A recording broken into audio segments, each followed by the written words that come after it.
नमस्कार प्रेक्षक हो सर्वांना आणि सर्वांचं स्वागत आहे आजच्या या नवीन एपिसोड मध्ये नवीन व्हिडिओ मध्ये. मी आहे धम्मरत्न जावळे.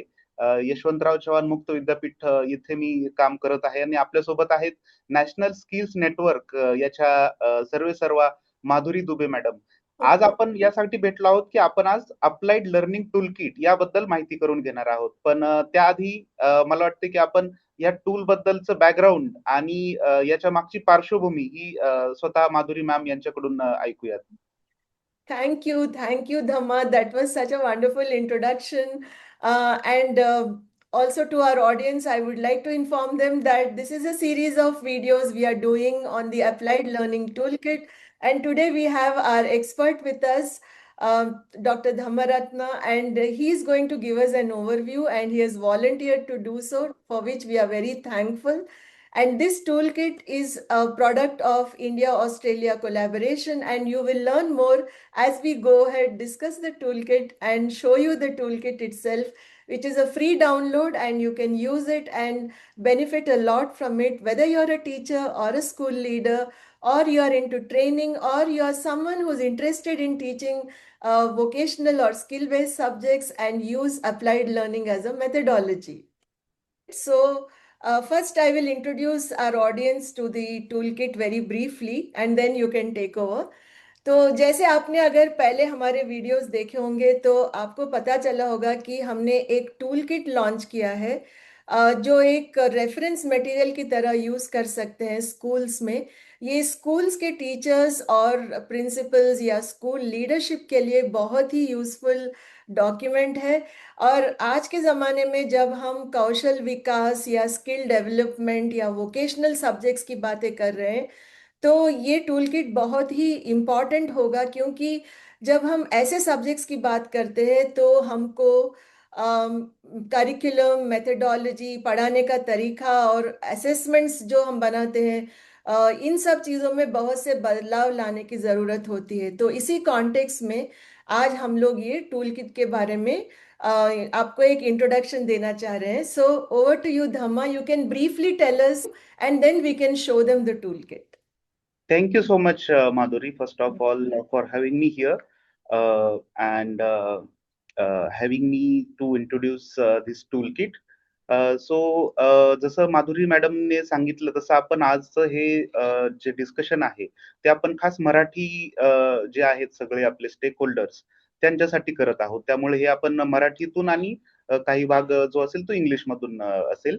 तर जसं माधुरी मॅम यांनी आपल्याला सांगितलं की अप्लाइड लर्निंग टूल किट याविषयी आपण आज चर्चा करणार आहोत. आपल्या सगळ्यांना आपण सर्व शैक्षणिक क्षेत्रातले असाल तर आपल्या सर्वांना कल्पना असेलच, की आताचं जे शिक्षण आहे, ते शिक्षण हे फक्त डिग्री घेणं, पास होणं एवढ्यापुरतं आता मर्यादित राहिलं नसून, एखादी डिग्री घेतल्यानंतर आपण त्या एज्युकेशनचा स्किलसाठी म्हणा किंवा रोजगार मिळवण्यासाठी म्हणा, कसा उपयोग करतो आणि कुठले स्किल्स आपल्यात येतात, याच्यावरती जास्त लक्ष देणारं आजचं शिक्षण आहे आणि तशी आजची गरज बनलेली आहे. या सगळ्यांनाच डोक्यात ठेवून आपल्याकडे राष्ट्रीय शैक्षणिक धोरण ज्याला आपण NEP 2020 असं म्हणतो, त्याचं सध्या इम्प्लिमेंटेशन चालू आहे याची आपल्याला कल्पना असेलच. आणि या NEP मध्ये स्पष्टपणे असं लिहिलेलं आहे, की जे आताचं शिक्षण आहे, विशेषतः शालेय शिक्षण, अगदी 10वी पर्यंतचं जे शिक्षण असेल ते अ, अनुभवावरती आधारित असणारं असावं. विद्यार्थ्यांनी काहीतरी करणं अपेक्षित आहे, ज्याला आपण हँड्स ऑन म्हणतो किंवा ज्याला आपण व्होकेशनल एक्सपिरियन्स म्हणतो. तर अशा पद्धतीचं त्याच्यामध्ये वेगवेगळ्या गोष्टी अपेक्षित आहेत. आणि या सर्वाला समोर ठेवूनच या टूलची डिझायनिंग आणि मांडणी नॅशनल स्किल्स नेटवर्कच्या माधुरी मॅडम आणि त्यांचे जे काही इतर पार्टनर्स आहेत त्यांनी सर्वांनी केलेली आहे. तर याचा जर गाभा आपण किंवा महाराष्ट्राच्या दृष्टीने बघायचं म्हटलं तर आपल्याला महात्मा गांधींची नई तालीम ही कन्सेप्ट माहिती असेल, की जिथे आपल्या जे काही एज्युकेशन आहे त्याचा संबंध हा आपल्या कामाशी, समाजाशी आणि पर्यायाने पूर्ण आपल्या जीवनाशी जोडलेला असतो, की ज्याच्यामध्ये लर्निंग बाय डुईंग असा एक विचार मांडलेला होता. तर हाच आजच्या ह्या अप्लाइड लर्निंग टूल किटचा एक काय म्हणू आपण गाभा आहे. याच्यामध्ये कोणाकोणाला समोर ठेवून टूल किट तयार केले आहेत, तर त्याच्यामध्ये अर्थात शिक्षक आहेत सर्व शाळेचे. त्याच्यानंतर जे जे विद्यार्थी आहेत त्या सगळ्यांशी रिलेटेड याच्यामध्ये भरपूर गोष्टी आहेत आणि फक्त एक काय म्हणता येईल शिक्षण झालं आणि परीक्षा पास झाला एवढ्या पुरतं मर्यादित न ठेवता त्याला एक भविष्याच्या दृष्टीने एक चांगला नागरिक आणि एक चांगला काय म्हणू आपण रोजगारक्षम व्यक्ती कसा बनवता येईल अशा पद्धतीनं ही टूल किट तयार केलेली आहे. तर याच्याबद्दल आपण सविस्तर जाणून घेणार आहोतच. पण मी सर्वात पहिलं माधुरी मॅम यांना विचारेल की या टूल किटच्या मागचा त्यांचा जो काही कॉन्टेक्स्ट होता किंवा ते या सगळ्याची उभारणी कशी झाली आणि यात कोण कोण सामील होते या सर्व प्रोग्रेसमध्ये. And I am so glad you mention Nai Talim. आपने ये नई तालीम का जो रेफरेंस दिया, महात्मा गांधी का जो एजुकेशनल फिलॉसफी है, वो आज के ज़माने में शायद कुछ ज़्यादा ही रेलेवेंट है हमारे लिए। और टूल किट में भी हमने इसके बारे में थोड़ा बहुत रेफर किया है। तो जैसे आपने अभी बताया कि ये टूल किट एक कोलैबोरेटिव प्रोजेक्ट था, जो हमने लास्ट ईयर 9-10 महीने करीब हम लोगों ने इस पर बहुत रिसर्च किया, इंडिया में और ऑस्ट्रेलिया में। तो इंडिया ऑस्ट्रेलिया कोलैबोरेशन, बट दिस वाज स्टार्टेड, दिस वाज headed, initiated end headed by Australia India institute, which is based in Melbourne, and it was funded by Melbourne University. And in India, the main partners for this were TISS in Mumbai and IIIT Bangalore. I had the opportunity to be the India coordinator for this research, and we did lot of ground level research. We visited schools, we met people in both the countries. In Australia, it was schools in Melbourne. तो in सब चीज़ों को मिलाकर जो हमने सीखा है, teachers से बात किए और प्रिंसिपल से और स्टूडेंट से, तो ये सब मिलकर एक इससे एक पता चला कि ये गैप है हमारे सिस्टम में। तो जैसे मैं अभी बता रही थी कि टीचर्स को शायद बहुत से बदलाव लाने पड़ेंगे। तो ये बदलाव के लिए that is where this tool kit is positioned. So this is the context for the toolkit. Now shall we show the toolkit to our audience? या sure Yeah. Sure Okay. Please. आपण सगळे पाहू शकत असाल आता स्क्रीनवर. तर ही आपली वेबसाईट आहे याच्यावरती जाऊन तुम्ही या टूल किटला बघू शकता, वाचू शकता आणि ती डाउनलोड करू शकता. Yeah. डाउनलोड करण्यासाठी इथे आपल्याकडे दोन ऑप्शन्स आहेत. एक आहे की पूर्ण टूल किट डाउनलोड करणं आणि त्याचा ओव्हरव्ह्यू डाउनलोड करणं. Yeah. तर दोन्ही And पद्धतीने आपण जाऊ शकतो. तर हे अगदी मोफत आहे सगळ्यांसाठी आणि याच्यासाठी कुठलेही पैसे भरण्याची गरज नाही. हे सर्वांसाठी ओपनली यूज करण्यासाठी अवेलेबल आहे. yeah. So this is a free download, and you can see the table of contents. It has 5 sections. So Dhamma, please let us know more about these 5 sections. I will just zoom it. Yes yes. Yeah. तर आपण याची जी काही आता अनुक्रमणिका आहे ती बघतो आहोत, ज्याच्यामध्ये वेगवेगळे असे 5 सेक्शन्स आहेत. पहिला भाग आहे तो आहे अप्लाइड लर्निंग इकोसिस्टीमचा. दुसरा भाग आहे की adaptive curriculum to applied learning. त्याच्यानंतरचा तिसरा सेक्शन आहे pedagogy for applied learning. Yeah. चौथा जो पार्ट आहे तो आहे असेसमेंट ऑफ अप्लाइड लर्निंग आणि शेवटचा जो पार्ट आहे तो आहे की growing new partnerships for applied learning. तर अशा ह्या 5 भागांमध्ये हा Yeah. पूर्ण जे काही टूल किट आहे ती टूल किट विभागली गेलेली आहे.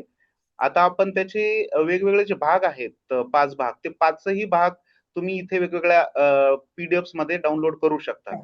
Like introduction this. आहे, त्यानंतर जसं आता मॅडमने ओपन केलं तसं यात Yeah. पहिला भाग आता त्यांनी उघडलेला आहे की ज्याच्यामध्ये अप्लाइड लर्निंग इकोसिस्टीम बद्दल थोडक्यात आपल्याला माहिती दिलेली आहे. याच्यामध्ये काय आहे, तर याच्यामध्ये शाळेतील जे संपूर्ण वातावरण आहे, शिक्षणाचं वातावरण ते कसे असावे याच्यावर फोकस केलेला आहे. मग याच्यामध्ये विद्यार्थी असतील, शिक्षक असतील, प्रिन्सिपल्स असतील, हेडमास्टर, पालक आणि कम्युनिटी, समाज या सगळ्यांमध्ये कोऑर्डिनेशन कशा पद्धतीनं करायचा याचे याच्यामध्ये 4 वेगवेगळ्या टप्प्यांमध्ये आपल्याला डॉक्युमेंट दिसतील आणि अर्थात त्याच्यात एक केस स्टडी पण आहे आणि काही नोट्स आणि रेफरन्सेस आहेत. तर अशा पद्धतीने हे पहिलं सेक्शन आहे की Yeah. ज्याच्यामध्ये इकोसिस्टीम बद्दल आपल्या समोर चर्चा केलेली आहे. दुसरा जो भाग आहे तो अडॅप्टिव्ह करिक्युलमचा आहे. करिक्युलम म्हणजे पाठ्यक्रम किंवा अभ्यासक्रम ज्याला म्हणतो आपण. तर याच्यात जर तुम्ही जाल तर ते तुम्ही वाचल्यावर आपल्या लक्षात येईल की याच्यात असं सांगितलंय की जो आपला शालेय अभ्यासक्रम आहे त्याचा आणि आपले जे काही स्थानिक गरजा आहेत वेगवेगळ्या, जसे की कधी आदिवासी विद्यार्थी असतात किंवा कधी कधी काय म्हणू आपण की वेगवेगळ्या पद्धतीच्या गरजा असतात वेगवेगळ्या विद्यार्थ्यांच्या. तर त्यांच्या जीवनाशी संबंधित तुमचा अभ्यासक्रम कसा बनवायचा याबद्दल इथे मार्गदर्शन दिलेलं आहे दुसऱ्या भागामध्ये. त्याच्यामध्येही आपण पाहू शकतो की 4 वेगवेगळे पॉइंट्स आहेत आणि पूर्ण आपला जो काही फ्रेमवर्क असेल, तुमचा अभ्यासक्रम असेल, तर त्याचं शाळेचे शिक्षक असतील, वेगवेगळे लीडर्स असतील, यांनी कुठल्या-कुठल्या शक्तिस्थानं आणि त्याच्यातले अपॉर्च्युनिटी, संधी कुठल्या-कुठल्या आहेत तुमच्या अभ्यासक्रमात ज्या तुम्ही ॲड करू शकता, याबद्दलची माहिती आणि ते कसं करायचं याचं मार्गदर्शन आपल्याला या दुसऱ्या भागामध्ये करण्यात आलेलं आहे. Now, त्यानंतर third येस, part.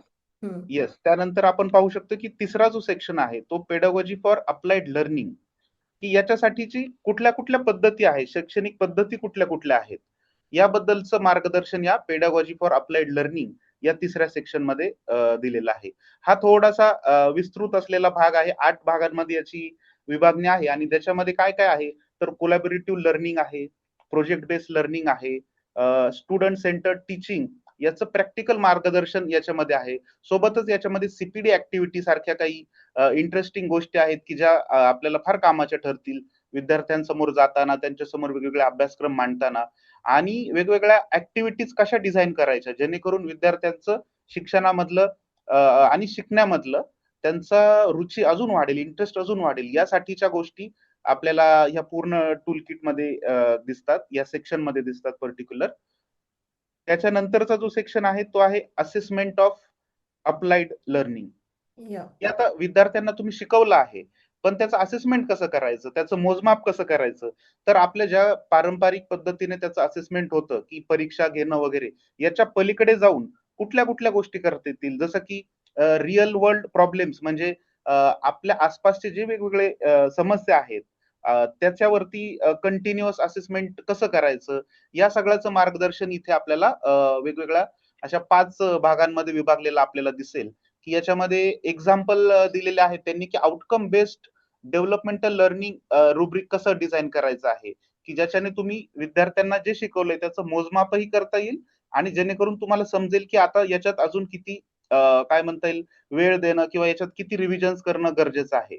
तर अशा पद्धतीचे फॉर्मॅटिव्ह असेसमेंट आणि कंडक्टिव्ह फॉर्मॅटिव्ह असेसमेंट असे वेगवेगळे इथे आपल्याला त्याच्याबद्दलचं मार्गदर्शन करण्यात आलेलं आहे.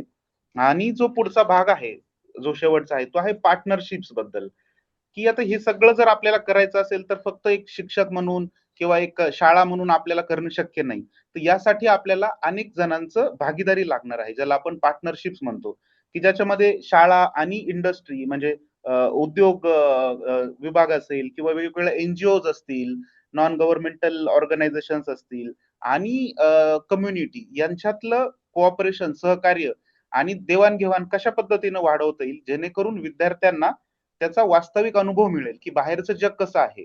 सो शाळेच्या बाहेरचं जगाचा अनुभव त्यांना शाळेमध्ये असतानाच मिळवून देण्या आणि ते कसं करायचं, त्यासाठी कुठले-कुठले पार्टनरशिप्स गरजेचे आहेत. त्याच्यासाठीचे काही पायलट इनिशिएटिव्हज बद्दल इथे आपल्यासमोर चर्चा करण्यात आलेली आहे आणि त्याच्यासाठीचं रिसोर्स गाईड आपल्यासमोर दिलेलं आहे, की कशा पद्धतीनं हे सगळं तुम्ही करायचं. याचं मार्गदर्शन पूर्ण या शेवटच्या आणि 5व्या सेक्शन्समध्ये करण्यात आलेलं आहे. याशिवाय हे टूल किटमध्ये जर तुम्ही पाहिलं तर याच्यामध्ये काही चेकलिस्ट आहेत, काही टेम्पलेट्स आपल्यासाठी दिलेले आहेत आणि अर्थात केस स्टडीज पण दिलेल्या आहेत, की ज्याचा वापर तुम्हाला डेली बेसवरती करता येईल आणि हे सगळं प्रॅक्टिकली वापरण्यासाठी तयार केलेलं आहे. त्यामुळे यात कुठलंही फार असं तुम्ही वाचावं आणि त्याचा फार अभ्यास करणं असं अपेक्षित नाही. विद्यार्थ्यांसाठीही शिक्षण अजून आनंदी कसं होईल, शिकण्याची संपूर्ण प्रोसेस हे समोर ठेवून हे केलेलं आहे. त्यामुळं हे फक्त थेरॉटिकल नाहीये, तर हे जसं नावात आहे तसं अप्लाइड आहे. त्यामुळं विद्यार्थ्यांना शिकण्याचा एक वेगळा अनुभव कसा देता येईल, या सगळ्याचं मार्गदर्शन या संपूर्ण टूल किटमध्ये केलेलं आहे. जसं स्क्रीनवर तुम्ही पाहताय, की पूर्ण टूल किट पण तुम्ही डाउनलोड करावी आणि अर्थात टूल किट ओव्हरव्ह्यू जे त्याचं एक समरी आहे, सारांश आहे, तोही तुम्ही डाउनलोड करू शकता आणि ते बघू शकता. मगाशी सांगितल्याप्रमाणे हे सर्व फ्री आहे. त्यामुळं आपण सर्वांनी वेबसाईटवर जावं आणि त्या टूल किटचा अधिक अधिक लाभ घ्यावा आणि विद्यार्थ्यांनाही त्याचं अजून कसं लाभ देता येईल यासाठी प्रयत्न करावेत. तर नक्कीच आपल्याला या टूल किटच्या वापराने खूप चांगलं आउटकम मिळतील, रिझल्ट्स भेटतील अशी आम्हा सर्वांना आशा आहे. I think that was a very comprehensive overview, I should say. You have covered all the sections. So nice of you. And I would also request our audience to use it. And in case they need any help, they can always reach out to us. Now, a very important question. We have shown the toolkit is in English. And our audience, we are expecting them to start using, who may not be, very regularly using English. So we will have to now help them with Marathi. And नक्कीच. yes, and for this we have a simple solution. So let's show them that. So we would like to now help our audience with translating this toolkit in Marathi. So here is an example from Notebook LM. So Dhamma, you can tell them how we use this tool, to make it friendly for Marathi audience. Right. तर ही सगळी tool kit आपण पाहिल्याप्रमाणे ही इंग्लिशमध्ये आहे. तर आपल्याकडे बहुतांश शाळांमध्ये तर मराठी बोललं जातं. त्यासाठी काय करता येईल? तर Googleचं हे एक काय म्हणूया आपण एक टूल आहे, एक सॉफ्टवेअर आहे, जे ऑनलाईन फ्रीली अवेलेबल आहे. तुमच्या Google अकाउंटला जाऊन तुम्ही जरी टाइप केलं नोटबुक LM तरी तुम्हाला त्याचा ॲक्सेस मिळून जाईल. आणि जसं स्क्रीनवर बघू शकताय तुम्ही, की याच्यावरती जाऊन आपण जो काही आपली टूल किट आहे, त्यातला जो भाग तुम्ही कॉपी करून इथे पेस्ट कराल किंवा तुम्ही त्याचं जर पीडीएफ जरी याला अपलोड केलं, तरी हे तुम्हाला त्याचा मराठीमधून भाषांतर करून आपल्याला दिलं जाईल. तर ते आपल्याला आता आपण बघूच या, की कशा पद्धतीनं हे टूल वापरायचं आणि अर्थात याचं जे काही आउटपुट आहे, जे काही त्याचं ट्रान्सलेशन येणार आहे मराठीतून, तर त्याचं तुम्ही ऑडिओ घेऊ शकता, ऑडिओ समरी घेऊ शकता, स्लाइड्समध्येही घेऊ शकता. तर आपण एखादा paragraph shall we show them how to do one paragraph? So okay. here I have pasted one paragraph in English, and this is the Marathi translation. So right. तर just आपण one, बघू शकतो, की yeah. डाव्या साइडला आपल्या इथे इंग्लिशमधून तुम्ही ती माहिती टाकलेली आहे, जी आपल्याला मराठीमध्ये हवी आहे आणि त्याचं Google ट्रान्सलेट असं आपण सर्चमध्ये जाऊन जर टाइप करून तिथे हे सगळं टाकलं, तर आपल्याला मराठीमध्ये त्याचं ट्रान्सलेशन अगदी आरामात मिळून जाईल. त्यामुळे संपूर्ण टूल किट तुम्ही मराठीतून समजून घेऊ शकता आणि त्या पद्धतीने त्याच्यावरती काम करू शकता. Yeah. And also we see that these days most teachers are using AI tools to हं. help them with their teaching. So I'm sure they will find some smart way of making it like like a document in Marathi which they can refer to. And हं. so that's what it is. The toolkit we have just shown them. It's a very useful document. And we have also shown an example about how it can be translated from English to Marathi. So once again, I think Dhamma, I should thank you so much thank wholeheartedly for giving us your time and volunteering to do this overview for us. Thanks a lot, and you have also given a lot of details about each chapter, which I really appreciate. Thank you. Thank you so much. Thank you so much. And to our audience, if you haven't subscribed to our YouTube channel, please do so right away so that you don't miss any update from us. And hit the bell icon and don't forget to do that. And we look forward to be in touch with you. Thanks once again. Thank you. Yeah.